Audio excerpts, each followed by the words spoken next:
ভুলেও এই মন্দিরের সূর্য ডোবার পর যাবেন না। ভারতের এমন এক রহস্যময় মন্দির যেখানে সূর্য ডোবার পর লোকেরা তার আশেপাশে ঘুরতেও ভয় পায়। এই মন্দির রাজস্থানে বার্মির অবস্থিত, যার নাম কিরাড়ু মন্দির। সূর্য ডোবার পর এই মন্দিরের চারিদিকেই নিস্তব্ধতা ছড়িয়ে পড়ে।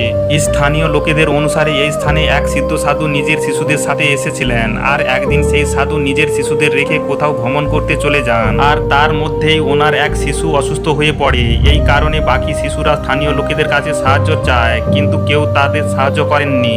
যখন সাধু ভ্রমণ থেকে ফিরে আসে আর এই ঘটনা জানতে পারে, তো উনি এতটাই ক্রোধিত হন যে সম্পূর্ণ গ্রামকে এক অভিশাপ দিয়ে দেন যে সূর্য অস্তের পর গ্রামের সকল লোক পাথর হয়ে যাবে। বলা হয় ওই অসুস্থ শিশুর চিকিৎসা একজন মহিলা করেছিলেন। এই জন্য সাধু ওই মহিলাকে বলে, সূর্য অস্তের পূর্বে এই গ্রাম ছেড়ে চলে যাও আর পিছিয়ে ফিরে তাকাও না। কিন্তু ওই মহিলা সাধুর কথাকে গম্ভীরভাবে না নিয়ে পিছিয়ে ফিরে তাকায়, আর সেই সময় মহিলাটি পাথরের হয়ে যায়। তাই বন্ধুরা, কমেন্টে হর হর মহাদেব অবশ্যই লিখবেন।